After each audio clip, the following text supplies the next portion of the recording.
नमस्कार, आदाब। मैं अनूप सोनी क्राइम पेट्रोल सतर्क के ब्लैक हेडलाइंस अध्याय के आज के एपिसोड में आप सबका स्वागत करता हूं।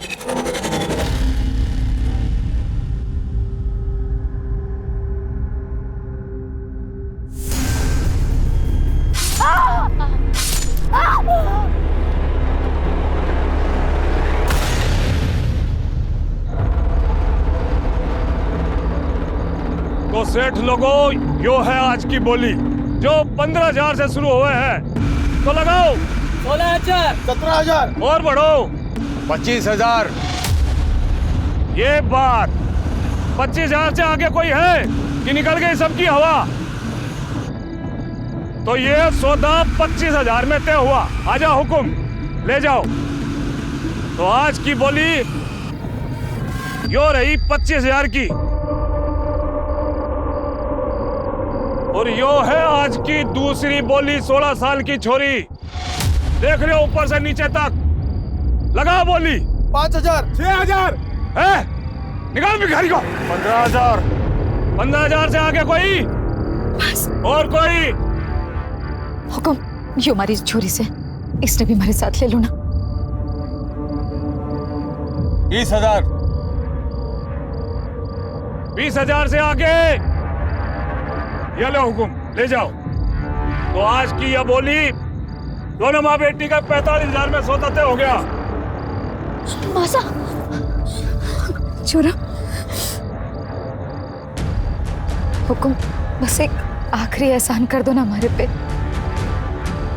हमारे छोरे ने भी साथ ले लो ना। इसने खरीदने के लिए आपने पैसे नहीं देने पड़ेंगे। ये तो मुफ्त में आ जाएगा। आपने सब्जी, कपड़े, जानवर और रोजमर्रा की जरूरतों का बाजार लगते अक्सर देखा होगा, लेकिन आज 21वीं सदी में इस तरह से एक औरत और एक नाबालिग की बोली लगते हुए नहीं देखा होगा। 2020 में भी समाज की कथनी और करनी में भयानक अंतर दिखाई देता है, जो उन सारे दावों की पोल खोल देता है कि आज औरतें पुरुषों के साथ कंधे से कंधा मिलाकर चल रही हैं। क्योंकि हमारे समाज में आज भी ऐसे बहुत से लोग मौजूद हैं जो औरत को सिर्फ इस्तेमाल की वस्तु समझते हैं, जिसके हिसाब से औरतों के पास सिर्फ कर्तव्य है, अधिकार नहीं।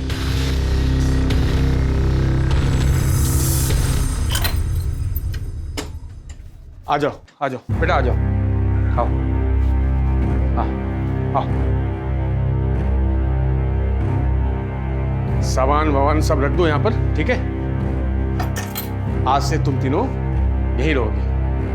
पर हुकुम, ये घर किसका है? अरे घर किसका वो छोड़ो ना, तुम लोग सब यहाँ सामान वामान रख लो। वैसे हुकुम, ये घर तो बहुत साफ सुथरा है, अच्छा है। काम का भी बता देते तो। आधार कार्ड है तेरे पास? हाँ है, पर आधार कार्ड क्यों? ला दी मुझे, दे। आ जा बेटा, बैठ।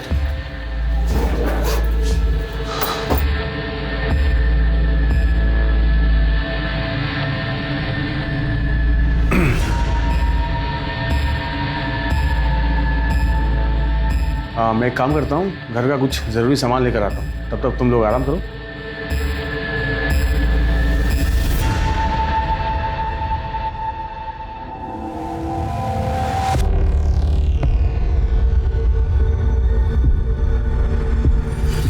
मासा, आपने आधार कार्ड देने की क्या जरूरत थी? बोल देते ना नहीं है। अरे छोरी, हमारा दिमाग नहीं चला ना उस वक्त। उन्होंने मांगा, मैंने दे दिया। दिमाग ना चला मतलब?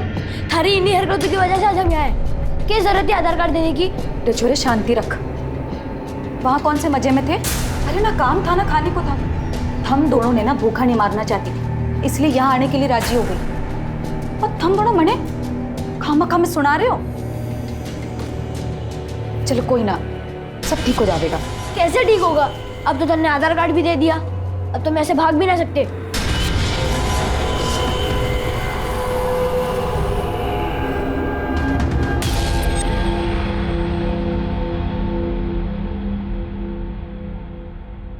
हाँ, ये तुम लोगों के लिए कपड़े और कुछ जरूरत का सामान लाया हूं। बेटा, ये तेरे लिए, ये तेरे लिए, ये तेरे लिए, और मैं तुम लोग के लिए मोबाइल भी लाया हूं, तीनों के लिए, ठीक है? और ये फाइल तेरे लिए।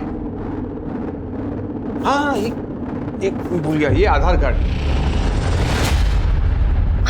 फोन तो नया है। कम हाँ ये सब आपने हमारे लिए किया? बिल्कुल। अब ये मोबाइल फोन दे दिया है तो इसमें अपना फोन नंबर भी दे देते तो। वो सब बाद में, पहले मुझे तेजस्वी का गिफ्ट तो देने दो। ये लो बेटा, तेरे लिए, जा खेल। अरे ऐसे क्या देख रही है? साड़ी पहन के नहीं दिखाएगी मुझे? जा उस कमरे में जा। और तू खड़ी खड़ी यहाँ क्या कर रही है? जा उस कमरे में कपड़े बदल के आ, जा।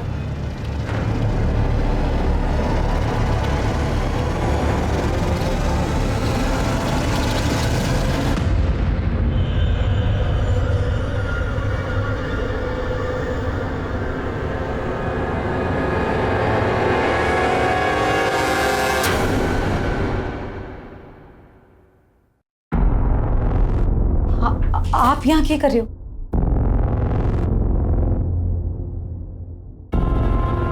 45,000 दिए हैं तेरे और तेरी बेटी के लिए। नई साड़ी, मोबाइल, रहने को घर, ऊपर से खर्चा अलग। वसूलना तो बनता है ना। वसूलना? ये आप ये कह रहे हो? कब मैं यहाँ ये सब करने नहीं आई, मरे जाने दो। तेरी जैसी खूबसूरत औरत को मजदूरी के लिए कौन बेवकूफ खरीदेगा बावली? कुछ नहीं।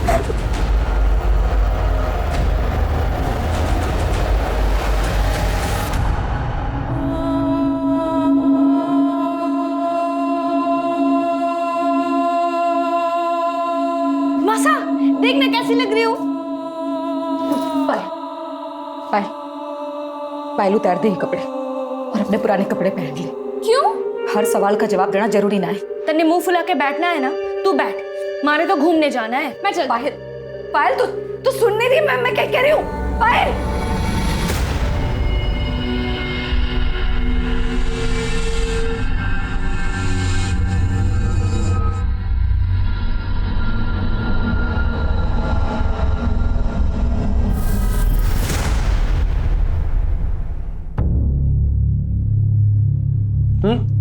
मेरा हो गया, मुझे मत दो। एक बात पूछनी थी। रोज रात में तो आप हमारे साथ तो रहते नहीं, तो फिर कहाँ जाते हो?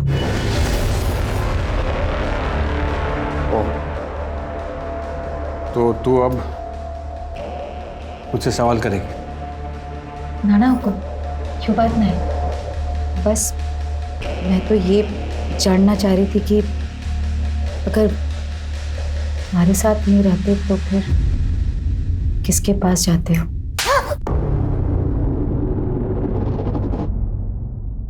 औकात में रह तू अपने।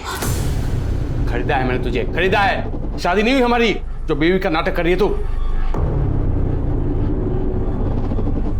ये तो जानना चाहूं कि शादी कब करोगे? तू पैसे की औरत, तेरी से कोई शरीफ आदमी शादी करेगा? हाँ सारा मूड खराब कर दिया मेरा। मासा कहाँ जा रहे हो? क्यों देखने कि शरीफ आदमी रोज रात में आखिर जाता कहाँ है।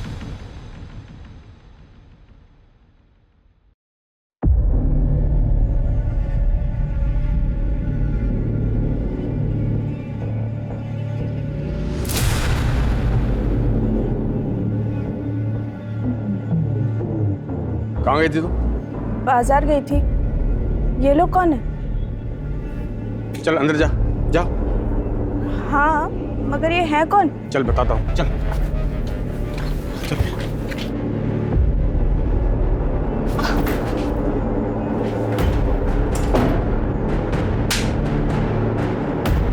अब समझ में आ गया कौन है ये लोग? क्या डिटेल में समझाऊं? मासा चलो यहाँ से, चलो।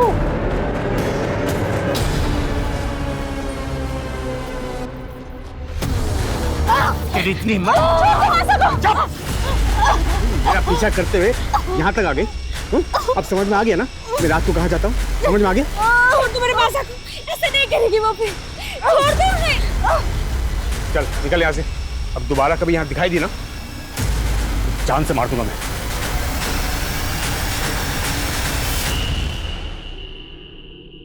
मिश्रा, मुझे पता लगा है पॉलिटिकल फंक्शन में तुमने फोर्स कम भेजी है, ऐसा क्यों?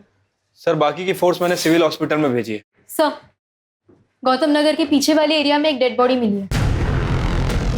चलो गाड़ी निकालो। महेश, आरती, चलो। मारी मासा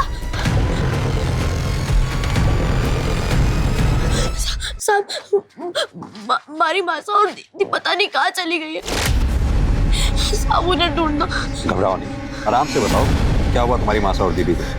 मारी मासा और दीदी 2 दिन पहले घर से निकले थे, अब तक वापस नहीं आए। घबराओ नहीं, हम ढूंढ लेंगे तुम्हारी मासा और दीदी को।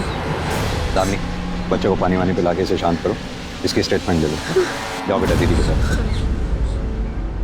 मिश्रा चलो।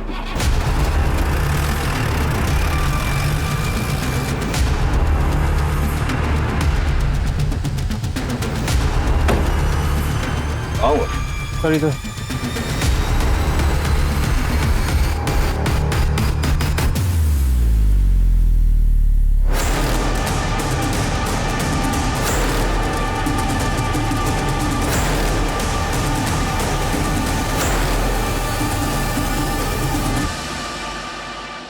सर बॉडी पर चाकू जैसे किसी चीज से वार किए गए, लेकिन इतने सारे, पीठ पे, गले पे, चेहरे पे, हाथों पे। Multiple stabbing. मारने वाला इस हद तक नाराज था, इस हद तक नफरत करता था, कौन हो सकता है? शायद इसका कोई चाहने वाला या फिर इसका पति। बापू नहीं है हमारा, कुछ साल पहले मर गए थे। मासा और दीदी है, और कुछ टाइम पहले वो हुकुम मारे को यहाँ ले आए। हुकुम कौन? पूरा नाम क्या है उनका? नाम तो ना पता मारे को, सब उन्हें हुकुम ही कहते हैं। कहाँ से ले आए थे वो तुम्हें? सर पहनावे से तो लग रहा है कि राजस्थानी है। खून भी सूख चुका है, बॉडी जिस कंडीशन में है देखकर लगता है कि मर्डर 2-3 दिन पहले हुआ। मासा परसों सुबह घर से निकली थी, और जब वो वापस नहीं आई तो अगली सुबह पायल दीदी उन्हें ढूंढने चली गई, और आज पायल दीदी भी घर नहीं आई। मोबाइल फोन है दोनों के पास? हाँ, पर कोई फायदा नहीं। मैंने बहुत कोशिश की, पर दोनों का फोन बंद आ रहा है। सर, हमने आसपास अच्छे से चेक कर लिया, पर कहीं कोई मोबाइल, पर्स, आईडी या मर्डर वेपन वगैरह कुछ भी नहीं मिला। सर, बॉडी पे जबरदस्ती के कोई निशान नहीं है, रेप नहीं हुआ है, बाकी रिपोर्ट आने पर ही पता चल पाएगा। मिश्रा, बॉडी की फोटोग्राफ लो और आसपास के थानों में सर्कुलेट करा दो, शायद इसकी मिसिंग कंप्लेंट दर्ज हुई हो कहीं। यो हमारी मासा है और यो पायल दीदी।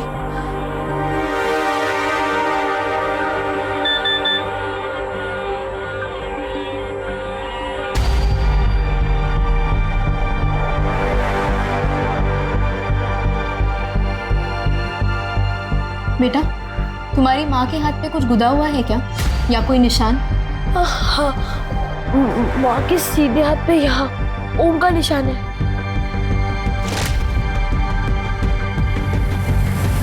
बेटा, अभी मैं तुम्हें कुछ दिखाने वाली हूँ, घबराना नहीं, ध्यान से देखो और मुझे बताओ कि यही तुम्हारी माँ है? मासा, यो हमारी मासा। इन्हें क्या हुआ दीदी? मासा को क्या हुआ? मासा ऐसे लेटी शांत हो जाओ। मासा जागो, मासा, मासा, मासा। सर आज तक अपने करियर में मैंने ऐसा केस नहीं देखा, एक 12 साल के लड़के को अपनी माँ की बॉडी की शिनाख्त करनी पड़ी। मिश्रा, जाहिर सी बात है, इस बच्चे तेजस्वी का सदमा बहुत गहरा है, हम चाह के भी इसका दुख कम नहीं कर सकते। लेकिन हाँ, इसकी माँ रेवती को इंसाफ दिलाकर बहन पायल को सही सलामत ढूंढकर हम इसका दुख कम जरूर कर सकते हैं। लेकिन इसके लिए हमें पता करना होगा ये हुक्म है कौन, जो रेवती और पायल को राजस्थान से खरीद कर इन तीनों को यहाँ कानपुर में लेके आया, मकान दिलाया, कपड़े दिलाए, मोबाइल फोन दिलाया। मिश्रा, तुम एक काम करो, पता करो ये तीनों नंबर किसके नाम पे रजिस्टर हैं, शायद इसी के जरिए हम उस हुक्म तक पहुंच पाएं और पायल को सही सलामत ढूंढ पाएं। ठीक है सर।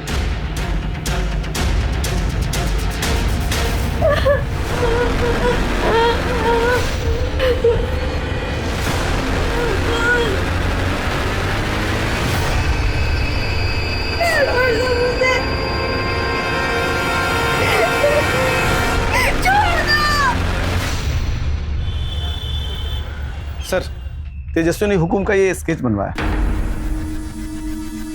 महेश, सर, पता करो रेवती के घर के आसपास कहीं सीसीटीवी हो तो उसकी फुटेज चेक करो। देखो क्या ये आदमी रेवती के घर के आसपास चक्कर लगाता दिखाई दे रहा है। अगर नहीं तो उसके आस पड़ोस में पड़ोसियों को सबको ये स्केच दिखाओ और इसके बारे में जितनी डिटेल मिले सब पता करो। सर ऐसा भी हो सकता है कि रेवती का मर्डर इस हुकुम ने किया हो, क्योंकि सर तेजस्वी ने बताया था कि जब से रेवती गायब हुई है ये हुकुम भी उसके घर के आसपास नजर नहीं आया। ये रेवती की पोस्टमार्टम रिपोर्ट आई क्या? सर अभी सरकारी हॉस्पिटल में हड़ताल चल रही है, शाम तक खत्म हो जाएगी। सर कल तक पोस्टमार्टम रिपोर्ट आने की उम्मीद भी है। सर, रेवती, पायल और तेजस्वी तीनों के भी नंबर्स रेवती के नाम पर रजिस्टर है। फोन और सिम कार्ड तीनों भी अलग अलग जगह से खरीदी गई हैं और एड्रेस प्रूफ में राजस्थान के एड्रेस का आधार कार्ड दिया गया है। इन तीनों के कॉल रिकॉर्ड्स में ये हुकुम का नंबर जरूर होगा जिसकी रेवती से बात होती होगी। सर, रेवती के कॉल रिकॉर्ड्स में तो बस 2 ही नंबर मिले हैं, एक पायल का और दूसरा तेजस्वी का। इन दोनों के अलावा तीसरा कोई नंबर नहीं है। ये पायल और तेजस्वी के कॉल रिकॉर्ड्स चेक किए? हो सकता है उनमें से कोई एक नंबर हुकुम का हो। यस सर, पायल की कॉल रिकॉर्ड्स में कुछ ऐसे नंबर्स मिले हैं, हम चेक कर रहे हैं कि वो नंबर्स किसके हैं। इतने नंबर्स में से एक नंबर तो हुकुम का जरूर होना चाहिए। एक काम करो, उस बच्चे तेजस्वी को लेकर आओ। Yes sir. बेटा तेजस्वी, आपको पुलिस स्टेशन में रहने में कोई दिक्कत तो नहीं हो रही ना? अगर कुछ प्रॉब्लम हो या कुछ चाहिए हो तो बता दें। साहब, पायल दीदी मिली? नहीं बेटा, अभी तो नहीं, लेकिन जल्दी मिल जाएगी। तेजस्वी, हमने कुछ नंबर्स हाईलाइट किए।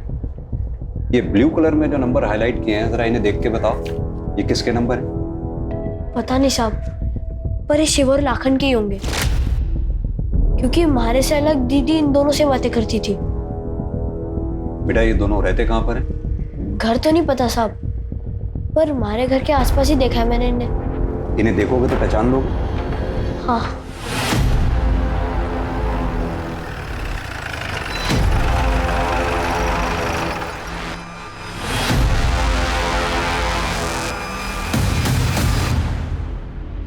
साहब, वो दोनों है।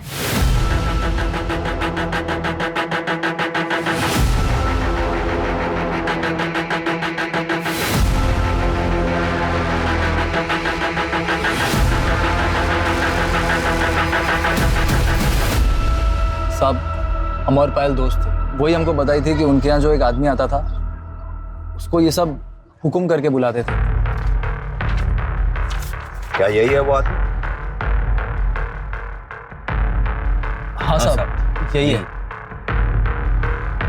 तुम दोनों पायल से दोस्ती का नाटक कर रहे थे ना? चल क्या रहा है ये सब? कहाँ गायब है पायल? क्या जाने कहाँ है साहब, हम खुद उसे 2 दिन से खोज रहे हैं। और तू कितने दिन से खोज रहा है पायल को? तू भी तो उसे फोन करता था ना, दोस्त है उसका।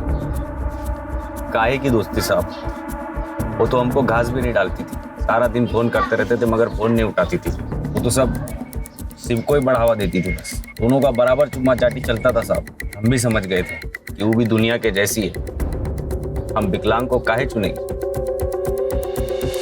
टुकुर टुकुर का देख रहा है बे? तू तो सब जानता है ना, बताता काहे नहीं साहब को? बच्चे से नहीं मुझसे बात कर। क्या कह रहा था? पायल तुझे घास नहीं डालती थी इसीलिए तूने पायल को गायब कर दिया? हम कुछ नहीं किए साहब।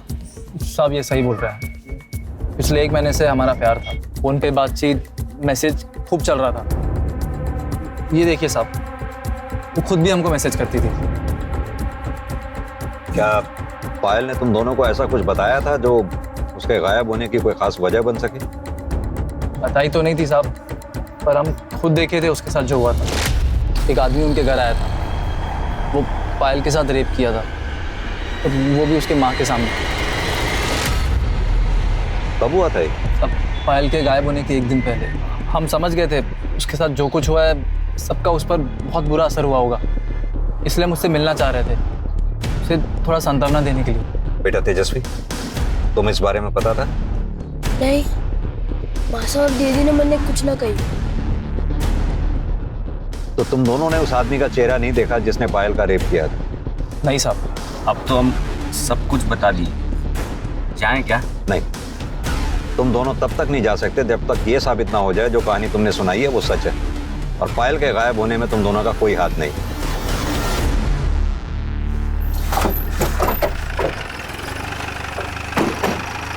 लेके आओ। सर, रेवती के घर के आसपास की सीसीटीवी फुटेज आ गई है जिसमें ये हुक्म साफ साफ दिखाई दे रहा है। पॉज करना, प्ले करो। ये बाइक के नंबर प्लेट पे जूम करना था।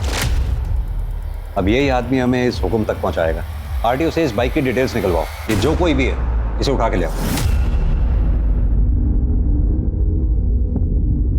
सर, हमारा नाम गोपी है और ये आदमी हमें ही है। ये हमें पता है।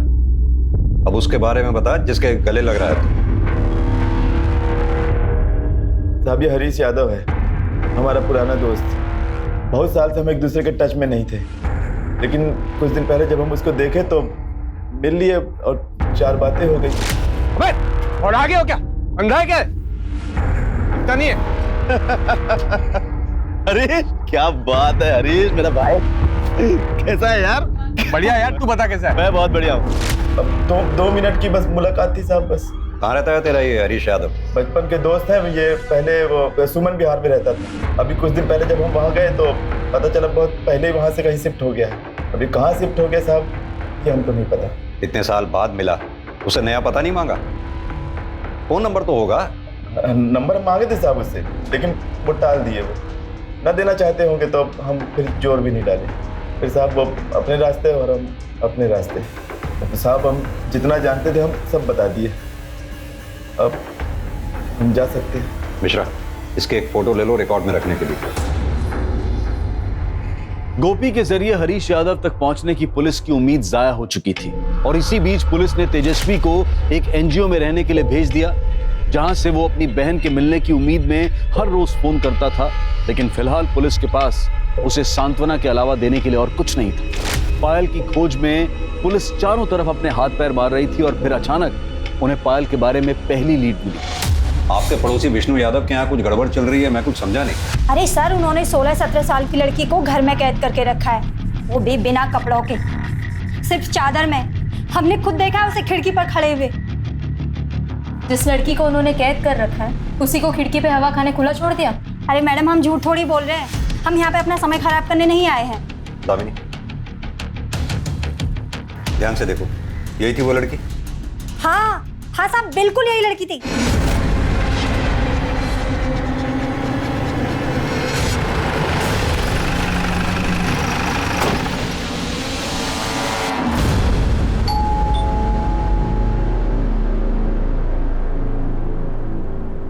जी कहिए। साइड मिश्रा, घर का कोना कोना छान मारो।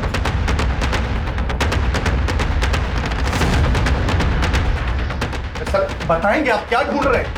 आप हमें अपना काम करने दीजिए। पर हुआ क्या चाहिए आप लोगों को? सब पता चल जाएगा।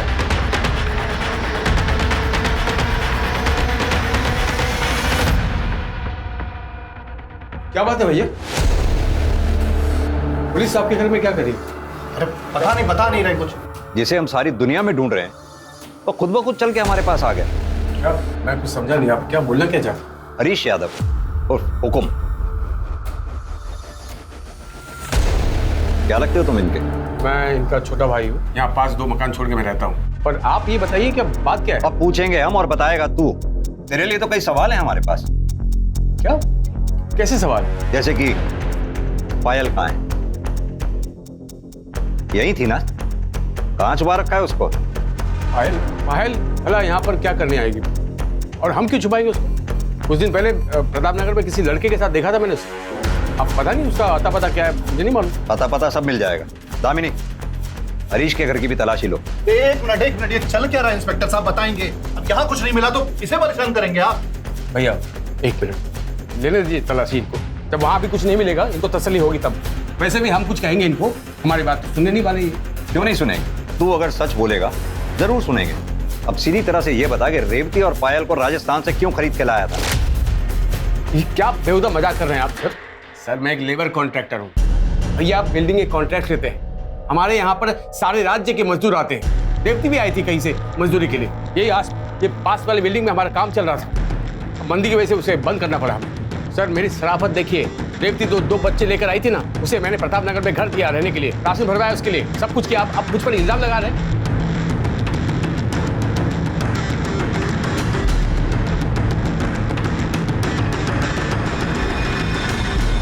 तो बहुत दयावान निकला। अगर इतनी ही दया थी तो जब रेवती 2 दिन से गायब थी तो थाने आया क्यों नहीं उसके बारे में पता करने के लिए? 2 दिन तो मैं वहां पर गया भी नहीं, तो मुझे कैसे मालूम पड़ेगा सब उसके बारे में? और सर आज मैंने अखबार में पढ़ा कि उसका मर्डर हो गया। सर पायल वहाँ भी नहीं मिली। खामखा आप लोग। विमला जी, हमें उस घर में ऐसी कोई लड़की नहीं मिली जिसे उन्होंने कैद करके रखा। इनफैक्ट हमने उस कमरे में भी देखा, वहां पर भी कोई नहीं था। सर ये दोनों भाई ना वो धूर्त और मक्कार है, झूठ बोल रहे हैं वो। सर आप उस पागल औरत विमला की बात पर भरोसा कर रहे हैं? आप उसे पायल की जगह किसी और की फोटो दिखा देना, तब भी वो यही कहती, क्योंकि सच तो ये उसने किसी लड़की को देखा नहीं आपस में। वो बस हमें परेशान करने के लिए ये सब कर रही है। सर हम ठीक ठीक बताते हैं आपको। ये जो औरत है ना विमला, इसका पति है प्रदीप, कॉन्ट्रैक्टर है, बिल्डिंग बनाता है वो भी। अब सेम प्रोफेशन है हमारा और उसका। अब ये दोनों मियां बीवी चाहते हैं कि हम बदनाम हो जाओ, हमारा सारा का सारा काम धंधा इन लोगों को मिल जाए बस। ये बताओ गोपी को कैसे जानते हो? गोपी? अच्छा गोपी मेरा पुराना दोस्त है, पर उसका इस केस से क्या लेना देना, मतलब मैं समझ नहीं आ रहा मुझे। अपने इस पुराने दोस्त से कब मिला था आखिरी बार तू? आखिरी बार मैं हाँ प्रताप नगर में मिला था उससे। सर एक बात बताऊँ, आपकी अगर तलाशी हो गई है, पूछताछ पूरी हो गई है, तो प्लीज हमें थोड़ी बहुत शांति दीजिए सर, हम शरीफ लोग हैं। मेहरबानी कीजिए साहब। हाँ प्लीज सर।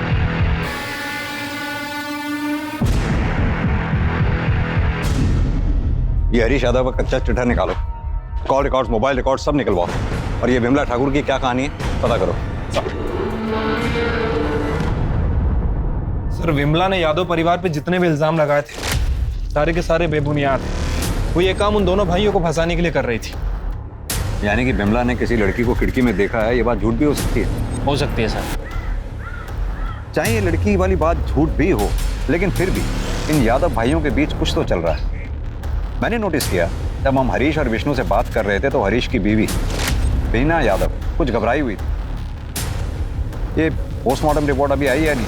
सर अभी तक हड़ताल कंटिन्यू चल रही है। वैसे मेरी डॉक्टर से बात हो गई है, उनका कहना है कि जैसे ही हड़ताल खत्म होगी वो हमें रिपोर्ट भेज देंगे। ये हरीश के कॉल रिकॉर्ड्स और मोबाइल लोकेशन रिकॉर्ड से कुछ पता चला कि मर्डर के समय वो कहाँ पर था?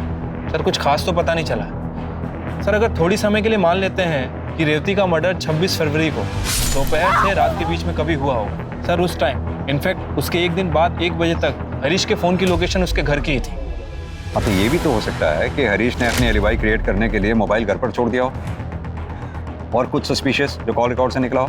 गोपी हमसे झूठ बोल रहा था सर, उसके पास हरीश का कॉन्टैक्ट नंबर नहीं था, लेकिन हरीश के कॉल रिकॉर्ड सच्ची कहानी बयान कर रहे। गोपी पिछले 1 महीने से हरीश से बात कर रहा था। उठा के लाओ इस गोपी को। सब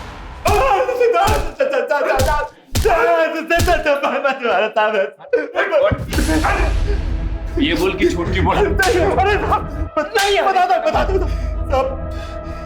एक दिन हमारे हरीश को प्रताप नगर में देखे तो हम हैरान हुए कि वो यहाँ कर रहा है, क्योंकि साहब वो तो कानपुर की बहुत बढ़िया कॉलोनी में रहता था। तो साहब हम उसके ऊपर नजर रखनी शुरू कर दी है। फिर एक दिन हम जानबूझकर उससे ऐसे टकराए जैसे कि अचानक मिले हो। बढ़िया यार, तू बता कैसा है? मैं बहुत बढ़िया हूँ। प्रताप नगर में क्या कर रहा है? अरे काम से आया था मैं। काम से मतलब दोस्त को ही है? कई बार देखा तेरे को उस राजस्थानी औरत के आते जाते। क्या चल क्या रहा है? वो गरीब औरत है यार, पति नहीं, 2 बच्चे हैं, तो थोड़ी बहुत मदद कर देता हूँ यार, बस इंसानियत के तौर पर यार। तू तो जानता मैं शादीशुदा हूँ। अब हरीश अच्छी तरह जानता था कि वो हमको मना नहीं कर सकता, नहीं तो हम उसकी पोल खोल देंगे। तो हम उससे पैसे ऐंठने लगे। फिर हमको लगा कि पैसे से ज्यादा हमें और भी कुछ मिल सकता है।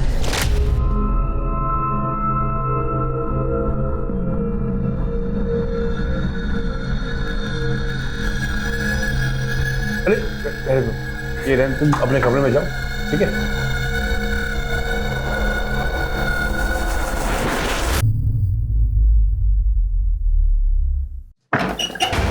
सब आप यहाँ क्या कर रहे हो?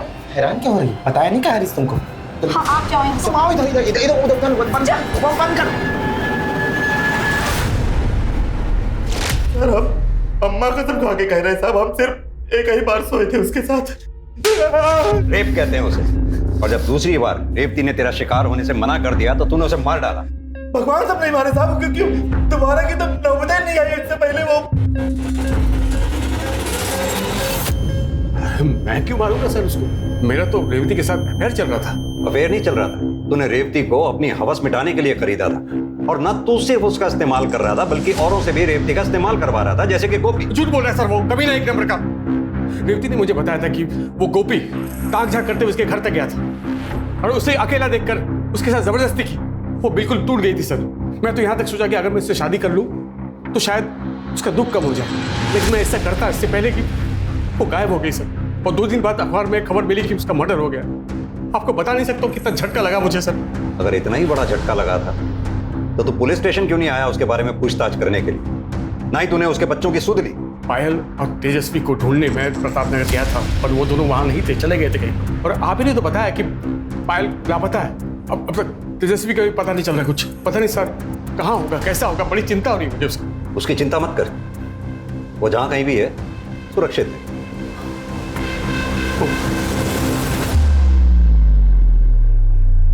सर आपने इस हरीश को जाने क्यों दिया? साफ साफ दिख रहा है सर सीधा बनने की कोशिश कर रहा है।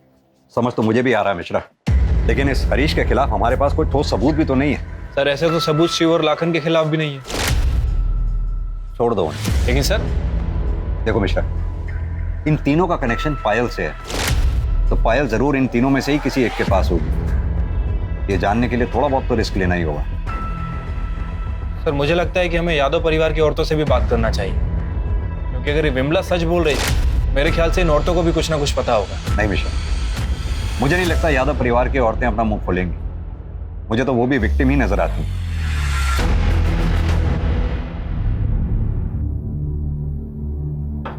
क्या बना है तूने? ना नमक है ना मिर्च, एक खाना नहीं बनता तुझसे। खुल क्या रही है? खुल क्या रही है? ये नीचे कर। और ये सर पर घूंघट क्यों नहीं है? हाँ, और गलती करना चाहती तू?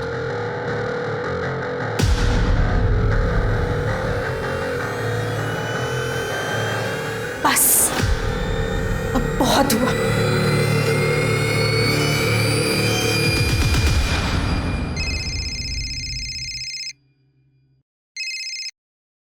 हाँ जी बोलिए। क्या? एक मिनट रुकिए। सर एनजीओ से फोन है, तेजस्वी का कुछ पता नहीं चल रहा। उन्होंने आसपास बहुत ढूंढा, कहीं मिल नहीं रहा। व्हाट? तेजस्वी के नंबर पे कॉल करो।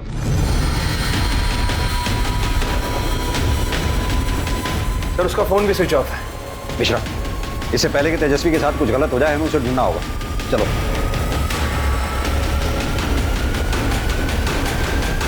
तेजस्वी,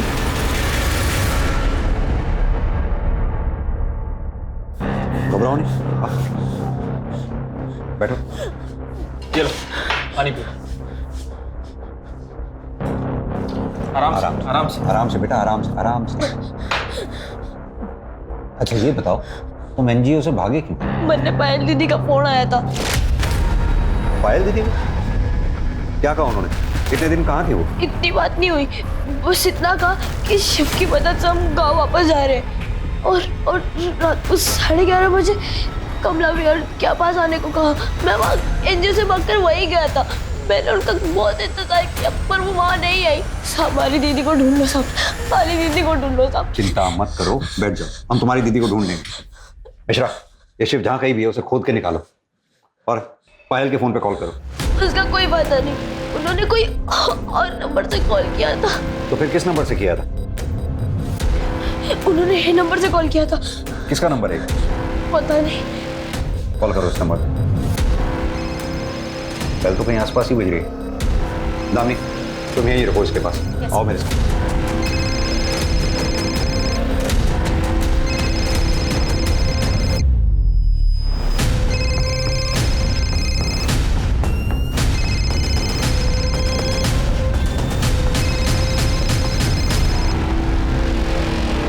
सर 27 मई की शाम को पायल अपनी माँ रेवती को ढूंढने के लिए हमारे घर पर आई थी। फिर हरीश ने बोला कि वो उसकी माँ को ढूंढेंगे और फिर ये भी बोला कि जब तक उसकी माँ नहीं मिलती है पायल हमारे घर पर रह सकती है और अपने छोटे भाई को भी ला सकती है। मगर ये सब वो सिर्फ उसे बेवकूफ़ बनाने के लिए बोल रहा था। उसके बाद हरीश ने विष्णु के घर में ले जाकर पायल को कैद कर दिया।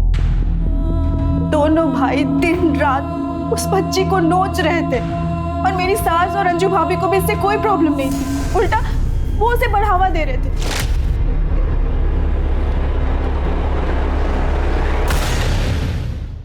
शुरू में मैं भी पायल से बहुत नाराज थी, क्योंकि उसकी माँ रेवती की वजह से मेरी बसी बसाई गृहस्थी उजड़ रही थी। उस दिन जब वो खिड़की के सामने विमला से मदद मांगने के लिए गई थी, तब मैंने ही उसे पीछे खींचकर खिड़की बंद कर दी थी। मैं उसके सामने अपना गुस्सा निकालने गई थी, मगर उसकी हालत देखकर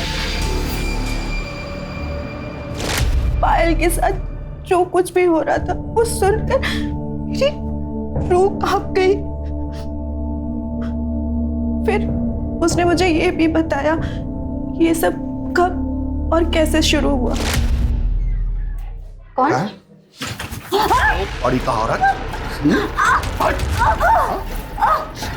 सीधा हमारे भाई के घर चली गई उससे बातचीत करने के लिए, सवाल जवाब करेगी। इतना काफी नहीं था, तेरे पिल्लों का ध्यान रखा उसने, खर्चा उठाया। बातें आ रहा है तुम लोगों को।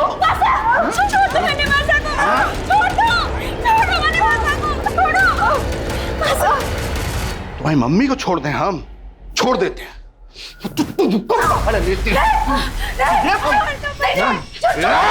सजा तो देना पड़ेगा। जिसने रेवती की आंखों के सामने पायल का रेप किया वो विष्णु था।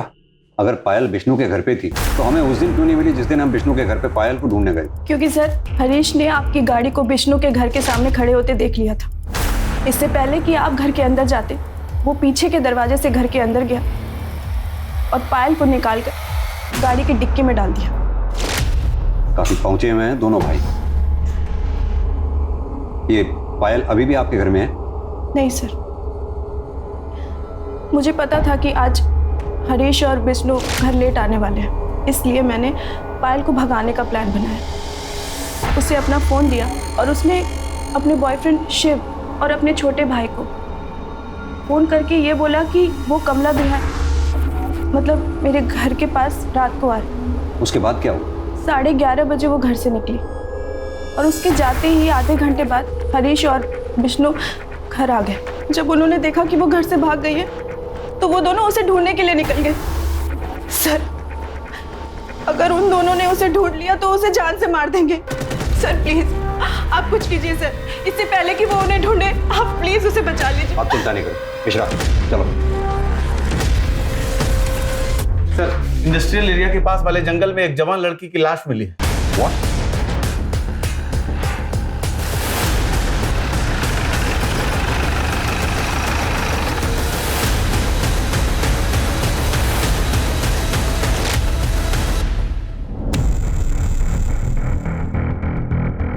सर, इसे भी रेवती की तरह किसी धारदार हथियार से मारा गया।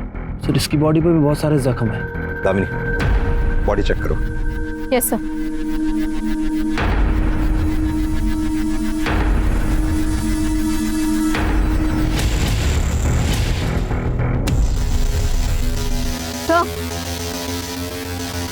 सर, मर्डर के पहले रेप हुआ ये एग्जैक्टली नहीं कह सकते, पर रेप हुआ जरूर है क्योंकि शरीर और प्राइवेट पार्ट पे निशान है। मिश्रा, बॉडी को पोस्टमार्टम के लिए भिजवाओ और ये विष्णु और हरीश जहां कहीं भी हो उठा के ले आओ। सर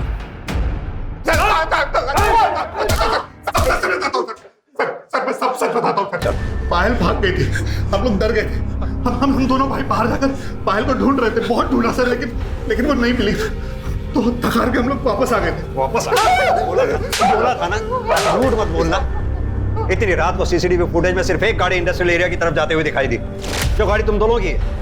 और इतना ही नहीं, उस गाड़ी में खून भी मिला है, जो फॉरेंसिक रिपोर्ट आने के बाद क्लियर हो ही जाएगा कि वो खून पायल का है, उस पायल का जिसे तुम दोनों भाई दिन रात रेप करते रहे। उसकी बॉडी, कपड़े, तुम्हारा डीएनए एक बार अगर मैच हो गया ना, तुम्हारा बाप भी सच बोलेगा। सर, हमने रेप किया सर, लेकिन मारा नहीं सर। ये सच है सर। पायल उसकी माँ को ढूंढते हुए हमारे घर आई सर, हमने उसको अपने घर में कैद कर लिया सर। आगे बोल। उसका फोन छीन कर उसको ऑफ कर दिया ताकि वो बाहर वालों से कांटेक्ट में नहीं रह सके। एक गुनाह तो कबूल कर लिया तुम दोनों ने, अब मर्डर के बारे में भी सच बोल दो, वरना इसे देख रहे हो ना मिश्रा, खाल उधेड़ देगा तुम दोनों के। सर मैं सच बोल रहा हूँ सर, हमने बस उसका रेप किया सर, उसको मारा नहीं सर। अरे बाप रे भैया, इसको तो किसी ने मारकर हमारे घर के पीछे फेंक दिया है, इससे अब हम तो फंस जाएंगे भैया। जब पायल की लाश हमें अपने घर के पास मिली ना, तो हम घबरा गए थे सर। तो हमको लगा कि कोई हमको फंसाने की कोशिश कर रहा है सर। तो हमने अपनी जान बचाने के लिए उसकी लाश को गाड़ी में रखी और वो इंडस्ट्री के पास जाकर फेंक दी, ताकि हमको कोई शक न कर सके हम पर। इनको इतनी बुरी तरह से तोड़ो कि सारी गर्मी निकल जाए। सर अपने पाप दोनों भाइयों ने एक ही रट लगा रखी है सर, रेप किया है लेकिन मर्डर नहीं। ये दोनों हमें गुमराह करने की कोशिश कर रहे हैं ताकि मर्डर के चार्जेस से बच जाए। लेकिन सवाल अब भी वही उठता है कि अगर ये दोनों सच बोल रहे हैं तो फिर रेवती का मर्डर किया किसने? पुलिस के सामने रेवती और उसकी बेटी पायल की हत्या की एक गुत्थी थी जो सुलझ नहीं पा रही थी। संदिग्धों की लंबी लिस्ट थी, लेकिन बिना किसी सबूतों के किसी एक को दोषी मानना बहुत मुश्किल हो रहा था। एक मुश्किल यह भी थी कि हड़ताल की वजह से पोस्टमार्टम रिपोर्ट नहीं आई थी, जिससे जानकारी साफ हो पाती। इसलिए पुलिस ने यह तय किया कि अर्जेंट बेसिस पर पोस्टमार्टम के लिए दोनों बॉडीज को लखनऊ भेजा जाए। सर पीएम रिपोर्ट आ गई। फाइनली आई गई? हाँ सर, पायल का जब मर्डर हुआ वो प्रेग्नेंट थी और सर दोनों के साथ गैंगरेप हुआ है। सर दोनों के साथ गैंगरेप हुआ है। रिपोर्ट में साफ साफ मेंशन है सर, बॉडी पे जितने भी घाव हैं वो 2 से 3 इंच गहरे हैं। तब सर जिसने मर्डर किया उसके हाथों में ज्यादा जान नहीं थी, इसलिए इतने गहरे घाव नहीं कर पाया। मौत घाव की वजह से नहीं, बल्कि बहुत ज्यादा खून बहने की वजह से हुई। इसीलिए पायल की बॉडी पर 50-60 वार किए गए थे। मिश्रा, ये काम हरीश, विष्णु या शिव का नहीं, किसी और का है। सर आपने उस दिन लाखन को नोटिस किया था, उसके हाथ बहुत कमजोर लग रहे थे। हाँ, लेकिन चलो अगर मान भी लिया जाए लाखन के पास पायल को मारने का मोटिव हो सकता है, लेकिन वो रेवती को क्यों मारेगा? जो हाथ सीधी तरह से चाय का गिलास नहीं पकड़ पा रहे थे, चाकू कैसे पकड़े? सर अगर लाखन नहीं है फिर ये मर्डर किसने किया? तो तुमने मारा रेवती और पायल को? क्यों मारा उन दोनों को?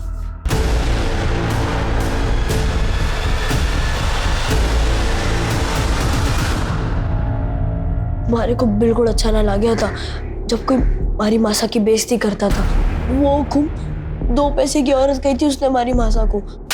2 पैसे की औरत? मुझे तो उस दिन शिव और लाखन से पता चल गया था कि दीदी के साथ भी जबरदस्ती हुई थी।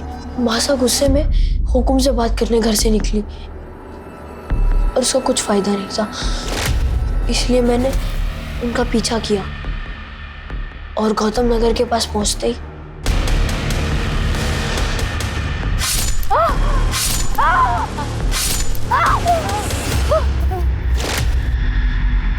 जब मासा घर ना लौटी तो पायल दीदी बहुत घबरा गई थी। वो घर से निकली और कही कि मासा को ढूंढने जा रही है, फिर वो भी वापस ना आई। फिर मैं आपके पास उसके गायब होने की शिकायत लिखवाने आया। जब मुझे पायल दीदी का फोन आया तो उसने मुझसे कही कि हम गाँव वापस जा रहे हैं। मैं बहुत खुश था, उसकी कही हुई जगह पर उससे मिलने भी गया। दीदी, तेजस्वी,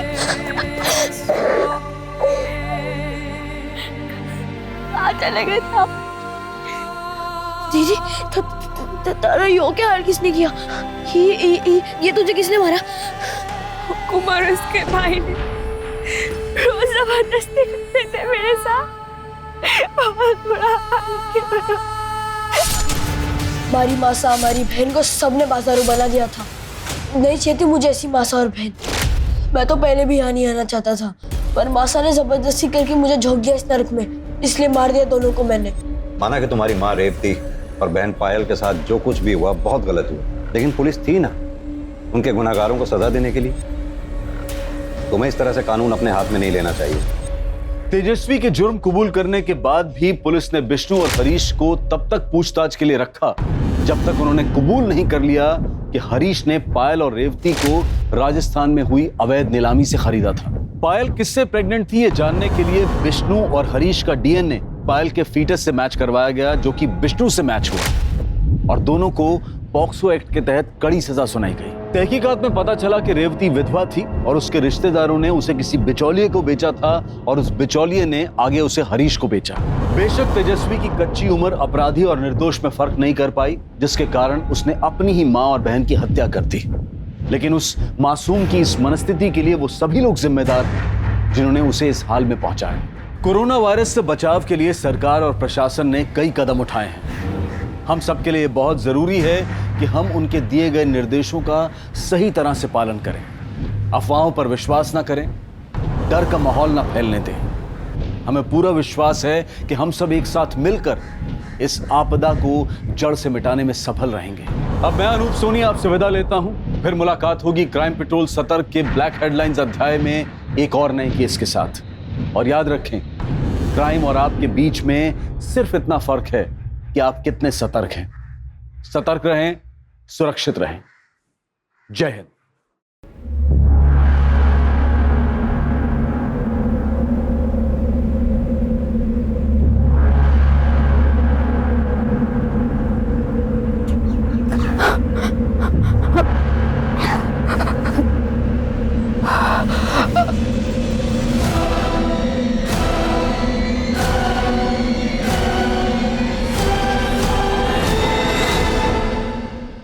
नमस्कार, आदाब। क्राइम पेट्रोल सतर्क के ब्लैक हेडलाइंस अध्याय के आज के एपिसोड में आप सबका स्वागत है। आज के केस में हम देखेंगे होली के दिन शुरू हुआ अपराध का ये खेल कैसे इंसानी रिश्तों को जज्बात के भंवर में उलझा देता है और एक के बाद एक कई जिंदगियां तबाह हो जाती हैं। गुलाल का रंग भी लाल होता है और खून का रंग भी लाल। गुलाल को जब हवा में उड़ा दिया जाता है तो जिंदगी खुशियों से भर जाती है, लेकिन वहीं जब खून बहता है तो जिंदगी हाथ से फिसल जाती है। होली है! होली है! होली है! होली है!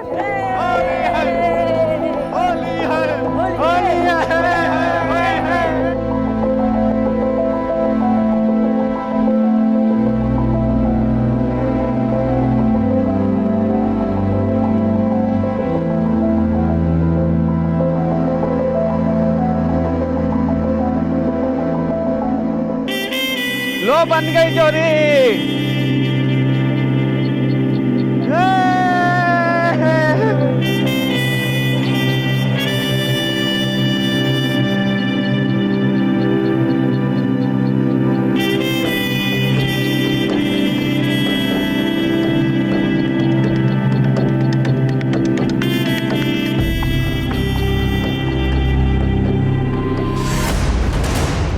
ये क्या किया तुमने? अरे जिससे ब्याह करना होता है ना, उसी के माथे पे गुलाल डालते हैं। तो कर लेंगे ना ब्याह। डरते थोड़ी है किसी से।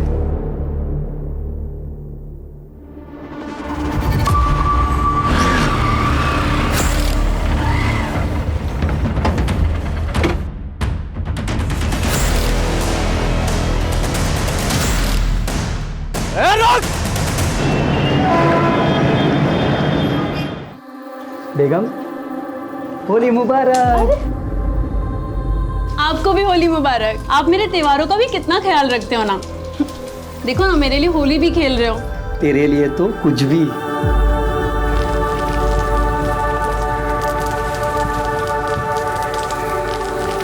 Happy Holi. Happy Holi Jalaja. Happy Holi. माँ, छोटा भैया कब आएगा? अभी तो बस 2 ही महीने हुए हैं, 7 महीने बाद आएगा। माँ, मैं छोटे भैया को भी कलर लगाऊंगा। राजू आया। अरे राजू,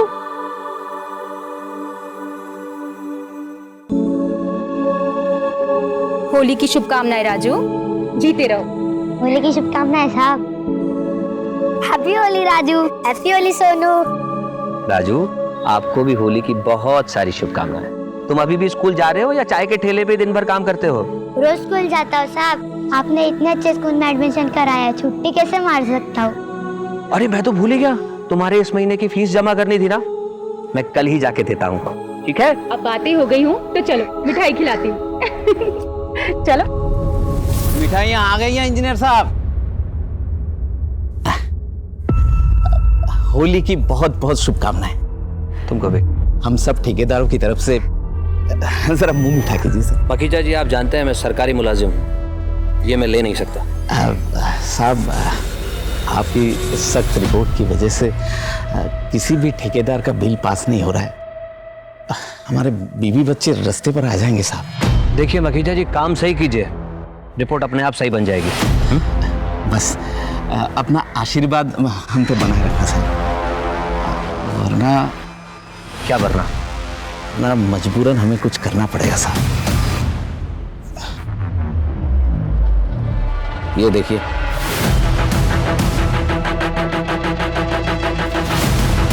मुझे धमकाने आया? तेरी हिम्मत कैसे हुई यहाँ आने की? तुझे तो मैं देख लूंगा यहाँ से, तुझे मैं देख लूंगा।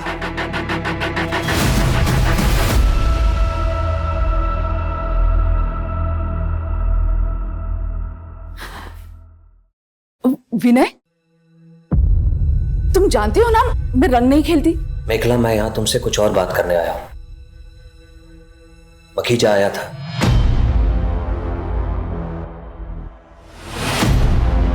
ओह नो, अगर वो पिक्चर्स बाहर आ गए तो ऑफिस में इंक्वायरी बैठ सकती है।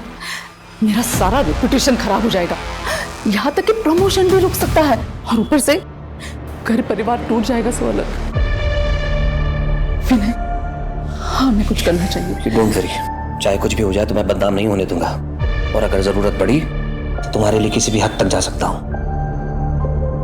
कुछ भी कर सकता हूं, कुछ भी। रिलैक्स।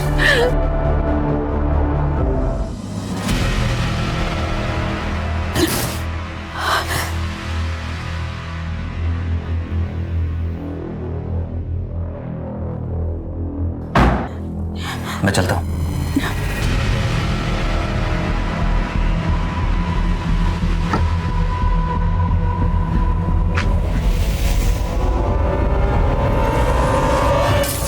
रानी, मेरी मॉम से दूर रहना, वरना सर फोड़ दूंगा।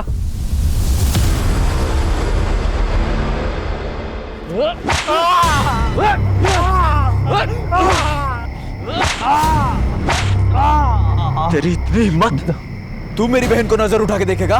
हाँ, उसके माथे पे गुलाल भरेगा? ये हमारी होली की प्रथा है। रेवती ने हमारे गाल पे गुलाल लगाया और हमने उसके माथे पे गुलाल भरा। अब हम उससे ब्याह रचाएंगे। क्या बोला तूने?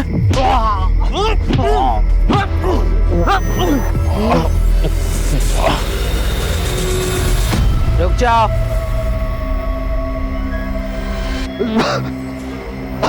अम्मा, ये हमारे रेवती पर गुलाल डाला है और कह रहा है ना उससे ब्याह रचाएगा।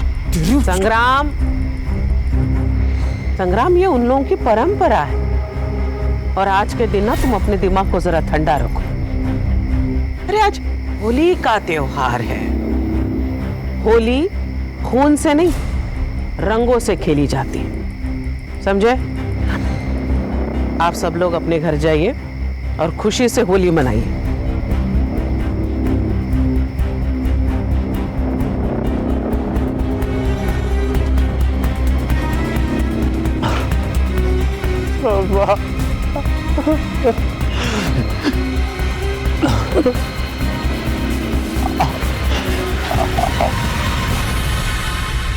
अम्मा जी, आपकी बेटी को उसने फिर भी आपने उसे छोड़ दिया।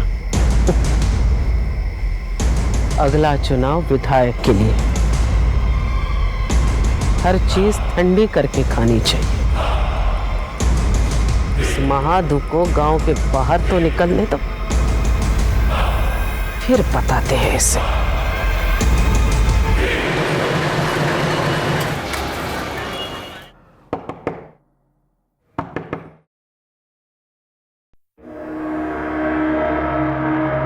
फाइल लागू जीजा जी। शैलजा दीदी कहाँ है? जी मैं रेवती, शैलजा दीदी की छात्रा हूँ। वो हमारे गांव आती थी ना पढ़ाने, तभी से उनसे जान पहचान हुई। मैं उनकी फेवरेट स्टूडेंट थी। शैलजा जी आ रही हूँ। अरे रेवती, प्रणाम दीदी। खुश रहो। वो कॉलेज का फॉर्म भरने इंदौर आई, पर मुझे यहाँ का कुछ पता नहीं, इसीलिए आपके पास चली आई। वैसे दी, आप जो फोटो दिखाए थे, जीजा जी तो उससे भी ज्यादा खूबसूरत हैं। वो छोड़ो, ये बताओ कि तुम्हारे घर वालों ने तुम्हें अकेले कैसे आने दिया? 18 साल की हो गई हूँ, कहीं भी अकेले आ जा सकती हूँ। नहीं, मेरा पेट भर गया। अच्छे से खा लो, कॉलेज बहुत दूर है। अच्छा तुम जा कैसे रही हो? अरे मैं ऑफिस जाते समय कॉलेज छोड़ दूँ। ठीक है, चलो सोनू तुम भी जल्दी से खाओ।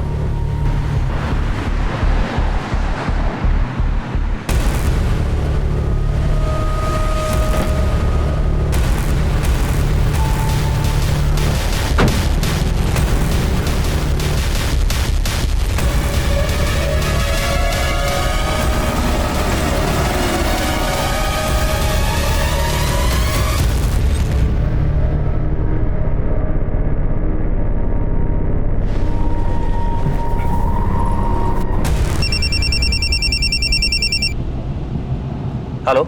मखीजा ने अपने सोशल नेटवर्किंग साइट पे एक मैसेज डाला है कि आज 12 बजे तक सरकारी अफसरों के छुपे हुए रिश्तों का बड़ा खुलासा होने वाला है। गॉड, ये खुलासा किसी और का नहीं मेखला हम दोनों का होने वाला है। ये पक्का हम दोनों के पिक्चर्स नेट पे अपलोड करने वाला है। कुछ करो विनय, नहीं तो। Mekhala you don't worry, I will get him.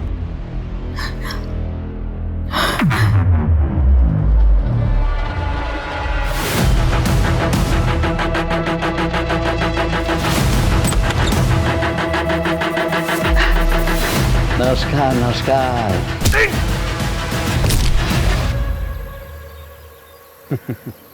Happy Holi sir. Holi मुबारक हो।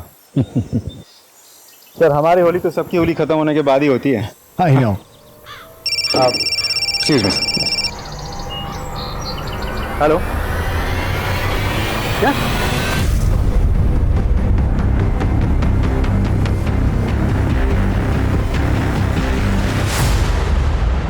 फोन किसने किया था?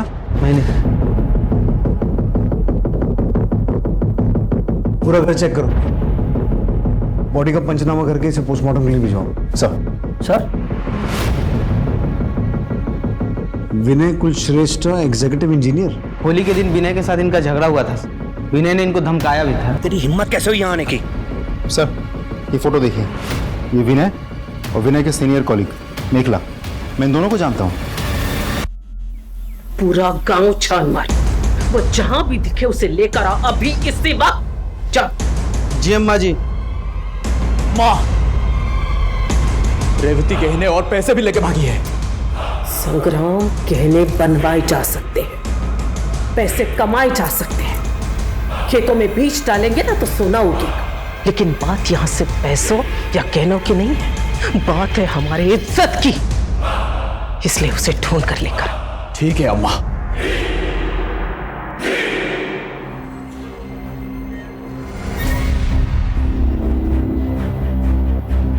अच्छा वो पैसे और गहने लेके आई हो? मैं अपने और माँ दोनों के गहने और पैसे लेकर आई हूँ। ये देखो, ये और ये रहे गहने, ये देखो। लेकिन ना इतने सारे गहने यहाँ रखना ठीक नहीं होगा। मैं काम करता हूँ, ये सारे गहने बेच के ना पैसे लेके आता हूँ, फिर तुम्हारे नाम से बैंक में एक खाता खोलेंगे और सारे पैसे उसमें जमा कर देंगे।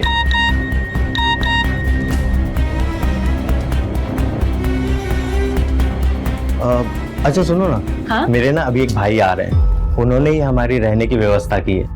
मैं एक काम करता हूँ कि गहने बेच के ना पैसे लेके आता हूँ, और तुम्हें भूख भी लगी होगी ना। हाँ। तो तुम्हारे लिए समोसा और जलेबी लेके आता हूँ। ठीक है? अच्छा चल आता हूँ।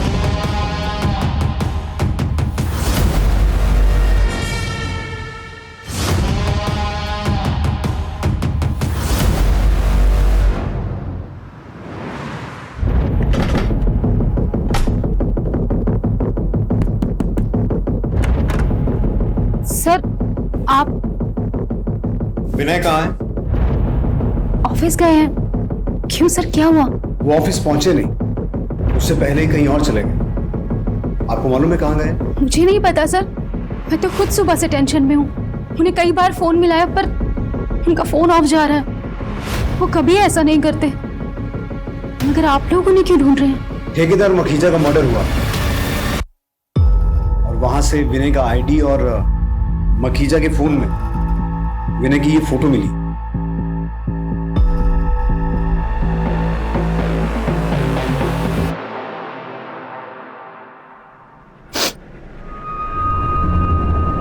मैंने कभी सपने में भी नहीं सोचा था कि विनय मुझे इस तरह धोखा देंगे। शैलजा जी, मैं समझ सकता हूँ आप पे क्या बीत रही है। विनय अगर घर वापस आते हैं या उनसे कोई कांटेक्ट होता है तो तुरंत हमें इन्फॉर्म कीजिए। ठीक।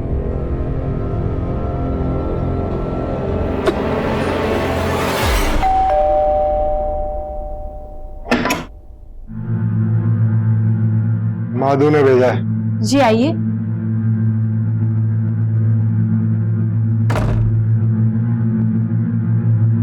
बैठिए। आप कुछ लेंगे? चाय, कॉफी? नहीं, अपना इंतजाम हम खुद कर लेते हैं।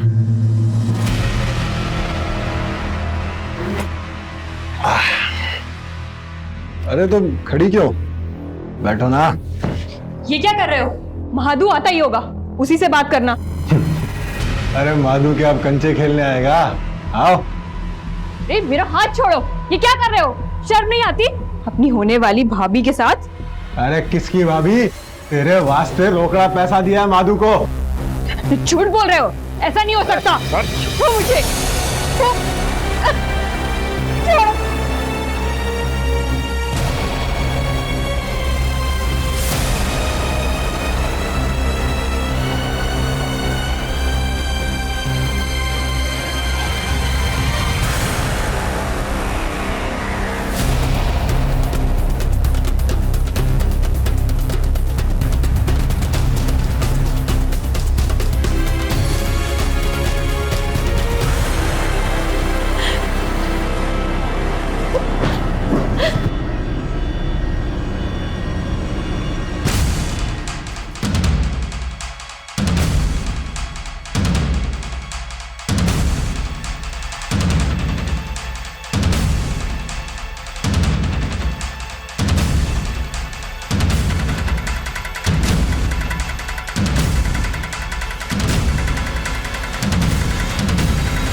सुनो, कोई लड़की को लाल कपड़े में जाते हुए देखा गया यहाँ पे? हाँ, अभी अभी एक लड़की ऑटो में बैठकर उस तरफ गई है।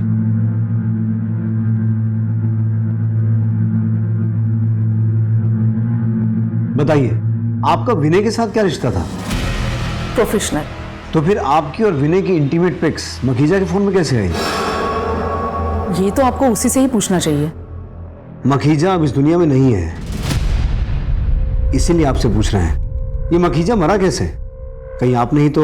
मैं मखीजा को क्यों मारूंगी? क्योंकि आपकी और विनय की कॉम्प्रोमाइजिंग पोजीशन में पिक्स मखीजा के फोन में थी। हो सकता है उसने आपको धमकी दी हो या ब्लैकमेल करने की कोशिश की हो, इसीलिए उसे रास्ते से हटाने के लिए विनय के साथ मिलकर मार डाला। विनय कहाँ है? पता नहीं, आप चाहे तो मेरा सीडीआर मंगवा के चेक कर सकते हैं। मैं घर पर ही थी। काफी स्मार्ट गेम खेल रही हैं आप। आपका सीडीआर तो ठीक है, जरा ये आपके घर के सामने लगे सीसीटीवी की फुटेज देखिए।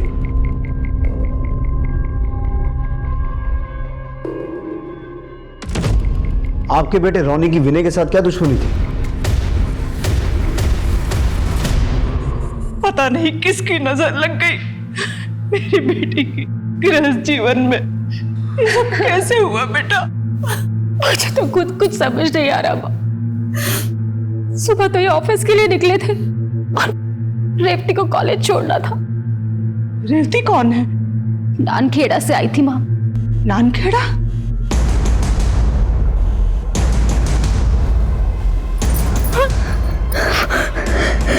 कौन है तुम लोग?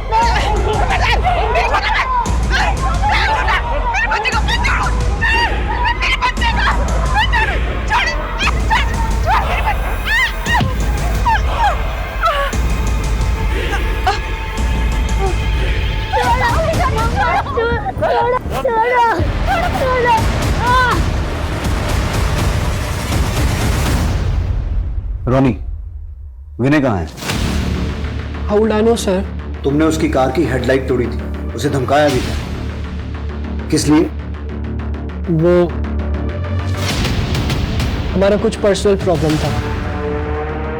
तो उस पर्सनल प्रॉब्लम को खत्म करने के लिए विनय के साथ कुछ किया नहीं ना? नहीं सर। मखीजा का मर्डर कैसे हुआ? I don't know. तुम्हें गुस्सा तो मखीजा पे भी होगा क्योंकि उसके फोन में वो पिक्स जो थी।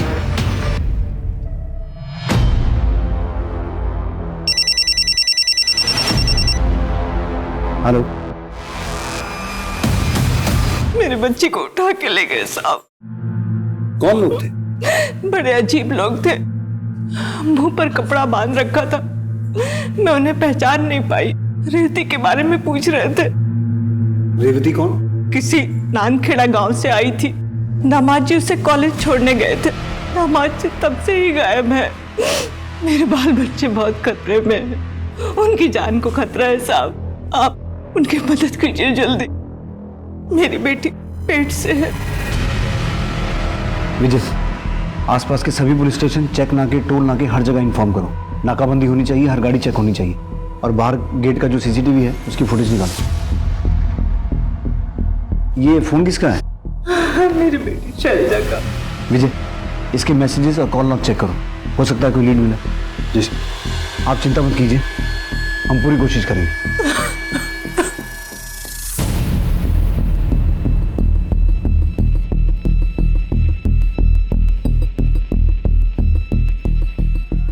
पहले मखीजा का मर्डर हुआ, फिर विनय गायब हुआ, और अब विनय के बीवी और बेटा। कहीं ये सब विनय का किया धरा तो नहीं है?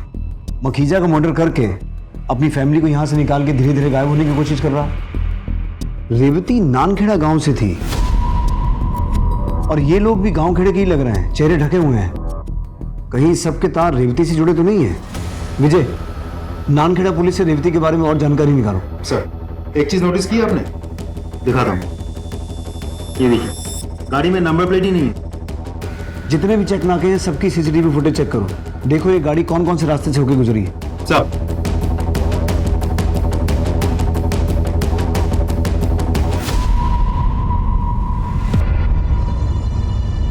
अम्मा जी प्रणाम। वो इंदौर पुलिस ने हमें पूछताछ करने के लिए कहा कि आपकी बेटी रेवती कैसी है और कहाँ है। रेवती,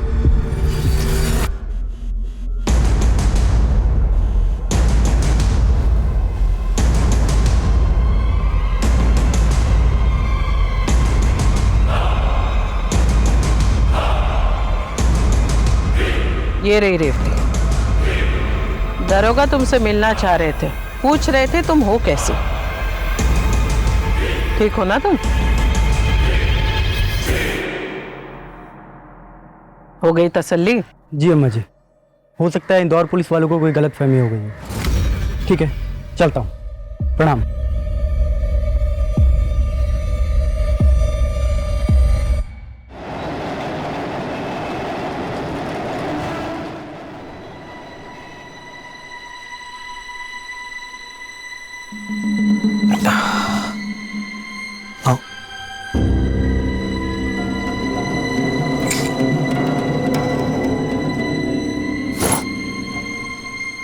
आज से यही अपना घर होगा, अब तुम्हें किसी से डरने की ज़रूरत नहीं है, इसे ही हम अपना आशियाना बनाएंगे। लेकिन मुझे यहाँ के लिए कुछ सामान खरीदना होगा।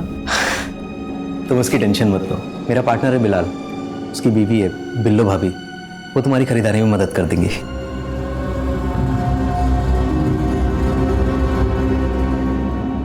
वक्त गुजरता गया, पुलिस उधेड़बुन में थी कि आखिर विनय, उसकी पत्नी शैलजा और बेटा सोनू कहां हैं, मखीजा का हत्यारा कौन है और रेवती की सच्चाई क्या है। तहकीकात में कुछ दिन गुजर गए, बहुत सारे सबूतों की और संदिग्धों की जांच पड़ताल की गई, लेकिन सारे सवाल वैसे के वैसे थे। न मेखला कुछ बोल रही थी और न ही रोनी। अब तो इंदौर और उसके आसपास के क्षेत्रों में सबकी जुबान पर सिर्फ एक ही सवाल था कि मखीजा का हत्यारा कौन था, विनय और उसके परिवार के साथ क्या हुआ। क्या वो कहीं भाग गए थे या उन्हें अगवा किया गया था, या फिर वो जिंदा भी थे या नहीं। सर, शैलजा के मोबाइल पे रेवती का एक मैसेज आया है। मैसेज में लिखा है, दीदी मैं बहुत परेशान हूँ, बहुत मुसीबत में हूँ, प्लीज मुझे बचा लो, रेवती। कहीं ये वो नानखेड़ा वाली रेवती तो नहीं है? नहीं सर, ये कोई और रेवती है, क्योंकि नानखेड़ा वाली रेवती अपने घर पे है, और वैसे भी ये मैसेज मुंबई के मोबाइल नंबर से आया है। तो मुंबई पुलिस से कांटेक्ट करो और उन्हें रेवती और इस केस की पूरी जानकारी दो। सर, विनय ने उस दिन रेवती को कॉलेज के बाहर छोड़ा था ना? जी सर। उस दिन की CCTV footage I? Yes sir. ये कॉलेज गेट की सीसीटीवी फुटेज है।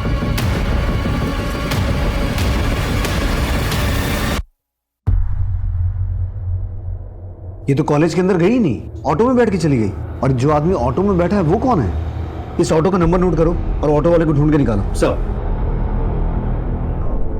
हाँ सर, इस लड़की को मैंने नए बाजार में छोड़ा था। ऑटो में बैठा ये लड़का कौन था? सर, बातों से तो लग रहा था इसका दोस्त था। विजय, इस फुटेज से रेवती की फोटो लो। सर।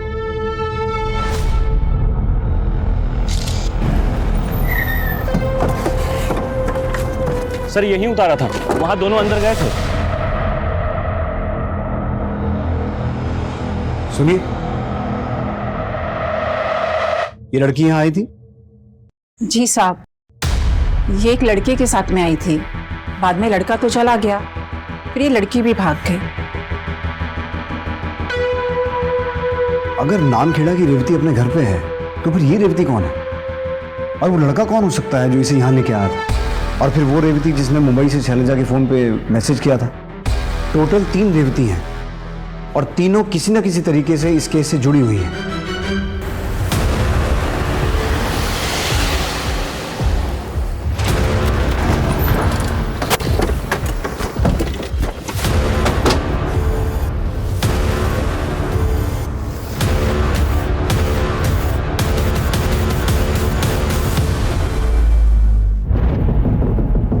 सर ये देखिए, चाकू से कई बार वार किया गया सर। आसपास चेक करो, देखो शायद कोई क्लू मिले। Sir. Lucky Taylor.